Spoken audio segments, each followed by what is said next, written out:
Hello दोस्तों, आज की इस वीडियो में हम लोग देखने जा रहे हैं क्लास 12 ईपीएस का चैप्टर 2 पर्यावरण अथवा वातावरण का सूक्ष्म अध्ययन।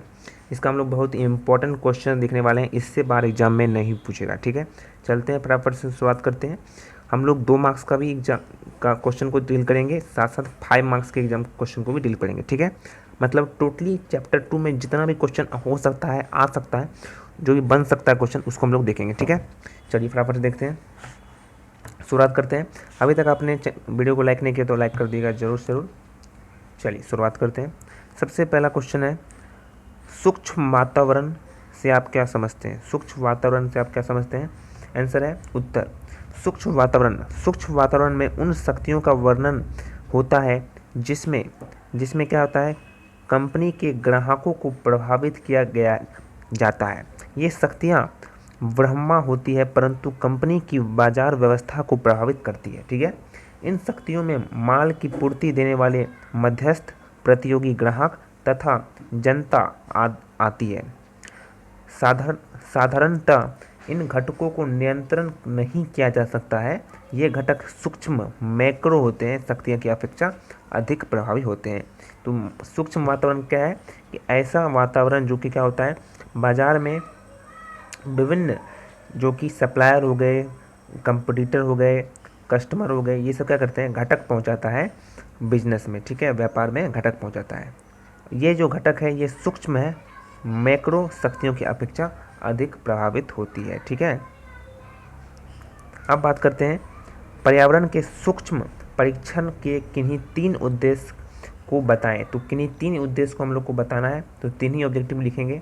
उत्तर, पर्यावरण के सूक्ष्म परीक्षण में के 3 उद्देश्य निम्नतः है। ठीक है, इस तरीके से लिखना है।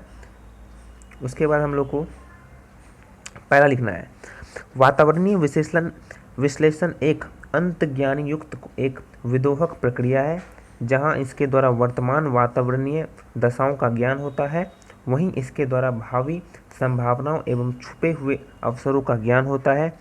पहला हो गया। दूसरा, सबको लिखते जाइए, नहीं तो आप स्क्रीनशॉट ले सकते हैं इसका। दूसरा, यह एक सतत जारी रहने वाली प्रक्रिया है, न कि यदा कदा सूक्ष्म प्रशिक्षण व्यवस्था है। रडार की तरह वातावरण में हो रहे परिवर्तन पर सतत नजर रखती है। आवधिक विश्लेषण वातावरणीय घटकों की पूर्ण एवं सही जानकारी प्रदान नहीं कर सकते हैं। अब बात करते हैं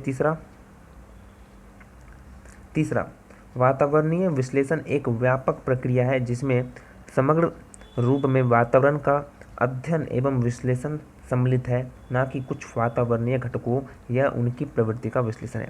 केवल वातावरणीय घटकों को नहीं बल्कि पूरा का पूरा उसमें क्या होता है, अध्ययन होता है, विश्लेषण होता है। तो ये था 3 पर्यावरण के सूक्ष्म परीक्षण के 3 उद्देश्य बताना है, तो आपको ये लिखना होगा। इसका फटाफट से ले लीजिए स्क्रीनशॉट। चलिए आगे बढ़ते हैं। अगला क्वेश्चन है, पर्यावरण को प्रभावित करने में राजनीति घटक की क्या भूमिका होती है? बहुत ही इंपॉर्टेंट क्वेश्चन है कि आखिर जो पॉलिटिकल फैक्टर है वो कैसे अफेक्ट करता है पर्यावरण को। उत्तर लिखेंगे, पर्यावरण को प्रभावित करने वाली प्रमुख राजनीतिक घटक निम्नलिखित लिखेंगे, पॉइंट में लिखेंगे। पहला पॉइंट लिखेंगे कि राजनीतिक दर्शन, विभिन्न राजनीतिक दलों की अपनी अपनी विचारधाराएं होती है। पूंजीवाद, समाजवाद, साम्यवाद, अलग अलग उनका क्या होता है, एक एजेंडा होता है, उसके हिसाब से वो अर्थव्यवस्था को चलाते हैं और वही अर्थव्यवस्था अफेक्ट करता है किसको, बिजनेस को। ठीक है, ये पहला पॉइंट लिख देंगे आराम से। चलिए बात करते हैं, दूसरा पॉइंट लिखेंगे यहाँ से, राजनीतिक वातावरण। देश के आर्थिक विकास हेतु अनुकूल राजनीतिक वातावरण का होना आवश्यक होता है। राजनीतिक अस्थिरता होती है, स्थिर होती है, कभी कोई अलग सरकार आती है, कभी कोई अलग राजनीतिक सरकार आती है, तो इसमें क्या होता है, अनिश्चितता होती है वातावरण का। जबकि साहसिक क्रिया के लिए स्पष्ट एक स्थिर सरकारी नीति का होना आवश्यक हो जाता है। राजनीतिक अस्थिरता, जनता आंदोलन आदि से देश में राजनीतिक विवाद होते हैं, उत्पन्न हो जाते हैं। ऐसी परिस्थिति में उद्यमी व्यवसाय जो होती है, उद्यमी की जो व्यवसाय होती है वो क्या होता है, भयभीत होने लगता है, डगमगाने लगता है। वे साफ सुथरी सरकारी नीति की अपेक्षा करते हैं। राजनीतिक अस्थिरता से जोखिम की मात्रा बढ़ जाती है कि कब कौन सरकार आएगी और क्या बंद कर देगी, इसमें क्या होती है, जोखिम की मात्रा बढ़ जाती है। तो इसको आपको लिखना है, इसका ले लीजिए फटाफट से स्क्रीनशॉट। चलिए आगे बढ़ते हैं। इससे पहले हम लोग पहला चैप्टर कंप्लीट करा चुके हैं, प्लेलिस्ट में है, जाकर देख सकते हैं। अगला है पर्यावरणीय अध्ययन की आवश्यकता के कोई 2 कारण बताना है कि पर्यावरण अध्ययन का आवश्यकता क्या है। तो 2 आवश्यकता बताना है। या फिर दूसरा क्वेश्चन हो सकता है कि पर्यावरण में कोई 3 उद्देश्य बताइए, या फिर हो सकता है कि उद्यमिता में पर्यावरणीय मूल्यांकन का क्या महत्व है। तो महत्व से रिलेटेड पूछेगा तो आपको यही आंसर लिखना होगा। 3 से 4 पॉइंट है। पहला, अवसर की खोज। अवसर की खोज के लिए हम लोग पर्यावरण का अध्ययन करते हैं, क्योंकि अवसर पर्यावरण के इर्द गिर्द ही घूमता रहता है। अतः पर्यावरण अध्ययन साहसी की पहली आवश्यकता है कि नए साहसी के लिए वरदान बहुत है। ठीक है। दूसरा पॉइंट लिखेंगे, अस्तित्व बनाए रखने में, मतलब मेंटेनिंग एग्जिस्टेंस बनाने में। आज की नित्य बदलती हुई परिस्थिति में साहसी को अपनी अस्तित्व बनाए रखने भी एक कठिन कार्य है। अतः उसे पर्यावरण की हर नब्ज को ध्यान में रखना होता है ताकि वह उनके अनुरूप कार्य कर सके। तीसरा है, सफलता प्राप्त करने के लिए। एक साहसी को अपना अस्तित्व बचाने के लिए सफलता के आयाम में प्राप्त करने होते हैं। यह तभी संभव है जब साहसी पर्यावरण की गतिविधि बारीकी से बनाए रखे, बारीकी से देखते रहे और उसके बदलाव के अनुसार अपने को समायोजित करते रहे। तो ये 3 पॉइंट है, 4 पॉइंट है, इसको आप लोग फटाफट से स्क्रीनशॉट ले लीजिए इसका आंसर का। बहुत इंपॉर्टेंट क्वेश्चन ये सब है। अगला है, पर्यावरण को प्रभावित करने वाले कोई 2 घटक बताएं। तो आर्थिक नीतियाँ बता दीजिए, अभी तुरंत आपको पढ़ाए थे। सामाजिक राजनीतिक नीति घटक, तो ये कोई भी लिख सकते हैं घटक, बहुत सारे घटक है। या बाजार की स्थिति लिख दीजिए, 2 घटक लिखना है कोई भी। यहाँ पर लिखा हुआ है आर्थिक घटक। आर्थिक नीतियाँ, सरकार की आर्थिक नीति के अंतर्गत औद्योगिक नीति, राजकोषीय नीति, मौद्रिक नीति, व्यापार नीति आदि आते हैं। इन नीतियों में कुछ व्यापार पर अनुकूल तो कुछ प्रतिकूल प्रभाव करता है। कोई अच्छा प्रभाव करता है, कोई बुरा प्रभाव करता है। दूसरा, बाजार की स्थिति। बाजार में वस्तुओं की मांग के अनुसार ही क्या होता है, साहसी को उत्पादन करना होता है। डिमांड के अनुसार ही उत्पादन करना होता है।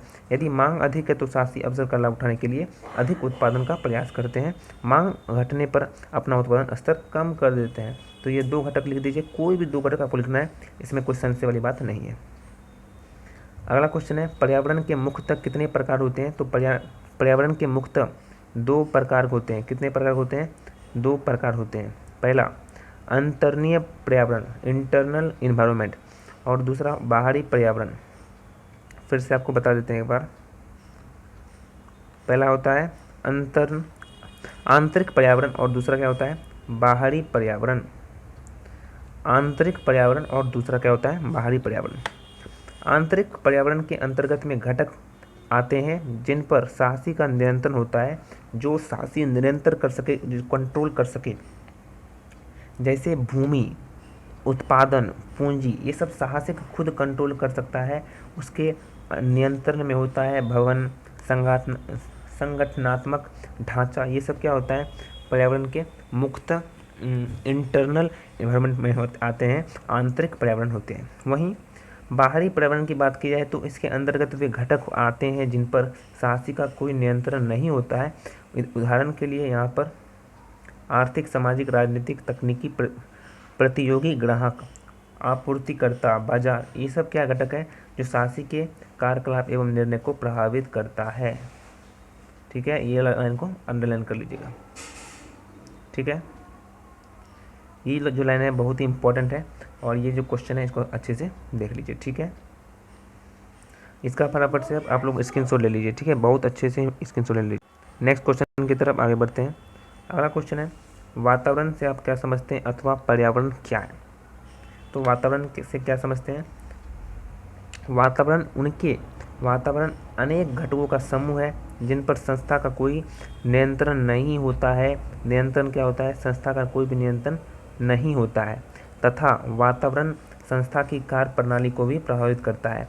यह विभिन्न आर्थिक, सामाजिक, प्रौद्योगिक, वैधानिक दशाओं का योग होता है जिनकी अंतर्गत व्यवसाय कार्य करता है। तो ये कुछ पॉइंट था, इस पॉइंट को आप लोग को अंडरलाइन कर लेना है और अच्छे से देख लेना है। ठीक है, फटाफट से इसका स्क्रीनशॉट ले लीजिए। सामाजिक घटक क्या होता है, बहुत इंपॉर्टेंट है कि भाई सोशल फैक्टर कौन सा होता है, सामाजिक घटक क्या होता है। पहला, व्यवसायिक पर्यावरण को सामाजिक घटक भी काफ़ी हद तक प्रभावित करती है। ठीक है, काफ़ी हद तक प्रभावित करती है। समाज में शिक्षा का स्तर, जनसंख्या का आकार, लिंग अनुपात, रीति रिवाज, जो परंपराएं होती है, लोगों की रुचि, आदत, फैशन, ये सब जितने भी चीज़ें हैं शहरीकरण, जीवन यापन के तौर तरीके, लोगों की आय का स्तर आदि ऐसे घटक होते हैं जिनमें पर्यावरण प्रभावित होता है। इनकी अनदेखी साहसी नहीं कर सकता है, अन्यथा अगर अनदेखा कर देगा, इनकी जो अनदेखी अगर साहसी नहीं कर सकता है, अगर अनदेखा कर देगा तो क्या हो जाएगा, अगर अनदेखा गलती से भी कर देगा तो भाई दिक्कत हो जाएगा, साहसी को बाहर चल जाना पड़ेगा, है ना, मार्केट में वो एग्जिस्ट नहीं कर पाएगा, उसे भयंकर परिणाम झेलने होंगे। अतः साहसी को अपनी रणनीति स्ट्रेटजी इन घटकों को ध्यान में रखकर तय करनी होती है। तो ये सामाजिक घटक किसे कहते हैं, इसका आंसर है, उत्तर है, इसका स्क्रीनशॉट ले लीजिए। चलिए नेक्स्ट क्वेश्चन है, क्या उद्यमी पर पर्यावरण का प्रभाव पड़ता है। क्वेश्चन आता है कि क्या उद्यमी का पर्यावरण पर प्रभाव पड़ता है, तो उत्तर लिखिएगा, उद्यमी पर आंतरिक एवं बाहरी पर्यावरण का प्रभाव पड़ता है। दोनों का प्रभाव पड़ता है, कौन कौन, आंतरिक और बाहरी, आंतरिक और बाहरी का प्रभाव पड़ता है। आंतरिक पर्यावरण के बारे में जानते हैं। सबसे पहले आंतरिक पर्यावरण क्या होता है, वही सेम टू सेम लिख देना है कि आंतरिक पर्यावरण हमें पढ़ाया था ना, आगे में पीछे में पढ़ाया था ना, आंतरिक पर्यावरण किसको कहते हैं और बाहरी पर्यावरण किसको कहते हैं, ये बता दिया था आपको। चलिए तो ये होता है। और बाहरी पर्यावरण क्या होता है, जो कि कंट्रोल नहीं कर सकता है, जो उसके नियंत्रण में नहीं होता है, जैसे आर्थिक, सामाजिक, राजनीतिक, तकनीकी, प्रतियोगी, ग्राहक, आपूर्तिकरण, बाजार। ये घटक साहसी के कार्यकलाप के एवं निर्णय को प्रभावित करता है। ठीक है, इसका ले लीजिए आप लोग स्क्रीनशॉट। ये क्वेश्चन बहुत ही इंपॉर्टेंट है, वीवीआई है कि क्या उद्यमी पर पर्यावरण का प्रभाव पड़ता है, इसका ले लीजिए बराबर से स्क्रीनशॉट। ठीक है, चलिए नेक्स्ट क्वेश्चन है, विपणन के क्षेत्र का वर्णन करना है। क्वेश्चन आ रहा है विपणन के क्षेत्र का वर्णन करना है। आंसर लिखेंगे, विपणन के क्षेत्र निम्नलिखित हैं। सबसे पहला है उत्पाद नियोजन, सबसे पहला क्या है, उत्पाद नियोजन। दूसरा है वितरण माध्यम का निर्धारण। तीसरा है उपभोक्ता एवं अनुसंधान, उपभोक्ता एवं अनुसंधान। फिर उसके बाद है मूल्य निर्धारण, विक्रय के बाद सेवा, विक्रय संबंध, रणनीति एवं विपणन संचार। तो ये कुछ विपणन के क्षेत्र हैं, अलग अलग क्षेत्र हैं, इस सब का आप लोग ले लीजिए फटाफट से स्क्रीनशॉट। अगला है उद्यमशील वातावरण की प्रकृति पर एक लेख लिखिए। उसको आपको पूरा अच्छे से नोट लिखना होगा। तो ये सारा नोट है, इसको आप लोग को लिख देना होगा। इस नोट को हम लोग पढ़ते हैं। ठीक है, आवाज़ आ रहा है क्या माइक से, चलिए ओके। अब हम लोग बात करते हैं कि जो उद्यमशील का जो नोट है उसको लिखना होता है कि उद्यमशील वातावरण की प्रकृति पर एक लेख लिखने को बोल रहा है, तो हम लोग लेख लिखेंगे सिंपल सा। यहाँ से फटाफट बढ़ते हैं। उद्यमशील वातावरण की प्रकृति, उद्यमशील उद्यमिता तथा वातावरण के बीच एक विशिष्ट संबंध है, जिसके प्रमुख बिंदु निम्नलिखित हैं। पहला, आंतरिक एवं ब्रह्मा वातावरण। प्रत्येक उद्यमी का अपना आंतरिक एवं ब्रह्मा दोनों ही प्रकार का वातावरण होता है। उद्यमी अपने आंतरिक वातावरण पर प्राय नियंत्रण कर लेता है, अतः वह उसे बहुत अधिक प्रभावित नहीं करता है, किंतु ब्रह्मा वातावरण पर उद्यमी का कोई नियंत्रण नहीं होता है, अतः उसे ब्रह्मा वातावरण के अनुरूप अपने आप को ढालना ही पड़ता है। दूसरा, गतिविधि, ये तो था पहला, अब है दूसरा।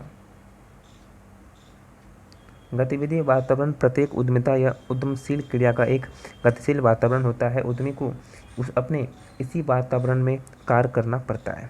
ठीक है, अब है तीसरा, भौगोलिक सीमा। भौगोलिक सीमा क्या कहता है कि भौगोलिक सीमा प्रत्येक उद्यमशील कार्य के ब्रह्मा वातावरण की एक भौगोलिक सीमा होती है। यह सीमा प्रत्येक उद्यमी के कार्य क्षेत्र के अनुसार विस्तृत एक संकुचित हो सकती है। अब है यहाँ पर चौथा, गतिशील घटक। गतिशील घटक किसको कहते हैं सर, फटाफट से बताइए, गतिशील घटक किसको कहते हैं। प्रत्येक उद्यमीशील कार्य का वातावरण गतिशील घटकों से बनता है। ये घटक आर्थिक होती है, सामाजिक, राजनीतिक, भौगोलिक, धार्मिक, सांस्कृतिक, तकनीकी आदि प्रकृति के होते हैं। ये घटक निरंतर परिवर्तनशील या गतिशील होते हैं, न कि स्थिर या चिरस्थायी। बात करते हैं 5वें पॉइंट की, संसाधन। संसाधनों का विनिमय। प्रत्येक उद्यमी अपने संसाधन ब्रह्मा वातावरण से प्राप्त करता है। श्रम, पूंजी, यंत्र, उपकरण, कच्चा माल आदि सभी संसाधन व्यवसाय को अपने वातावरण में से ही प्राप्त होते हैं। इन संसाधनों का उपयोग करके ही वह वस्तुओं या सेवाओं का उत्पादन करके अपने व्यवसायिक कार्य का पूरा करता है। उसके बाद बात करते हैं 6ठे पॉइंट की, विस्तृत या ग्लोबल बाजार उद्यमी का वातावरण ही उसकी विस्तृत या ग्लोबल बाजार है। प्रत्येक उद्यमी अपने द्वारा उत्पादित वस्तुओं तथा सेवाओं को अपने वातावरण में उपलब्ध करता है। यह वातावरण जब उन्हें स्वीकार करता है तो उद्यम का निरंतर संचालन रहता है। तो इतना भी लिख दीजिएगा, बहुत ही हो गया। सब पॉइंट लिखने की ज़रूरत बिल्कुल भी नहीं है। अगर लिखना है तो आप लोग लिख सकते हैं। सबका आप लोग ले लीजिए स्क्रीनशॉट। ठीक है, ठीक है। चलिए अगला क्वेश्चन है, वातावरणीय मूल्यांकन एवं विश्लेषण से आप क्या समझते हैं? क्या समझते हैं? इसकी सीमाएं क्या क्या है? तो आपको यहाँ पर क्वेश्चन सारा दिया हुआ है इसका आंसर। ठीक है, ये सब दोस्तों 5 नंबर में आता है। ये सब जितने भी क्वेश्चन है वो कितने में आते हैं? 5 मार्क्स में आते हैं। 5 मार्क्स में ये सब क्वेश्चन को पूछता है, तो आपको लिख लेना है। 5 मार्क्स में पूछता है, इस सब को आप लोग लिख लेना, फटाफट से लिखते जाइए। वीडियो को पॉज कीजिए और पेन कॉपी निकालिए और लिखिए अच्छे से। ठीक है, चलिए अगला है, पर्यावरण सूक्ष्म जांच को प्रभावित करने वाले विभिन्न घटकों को बताइए।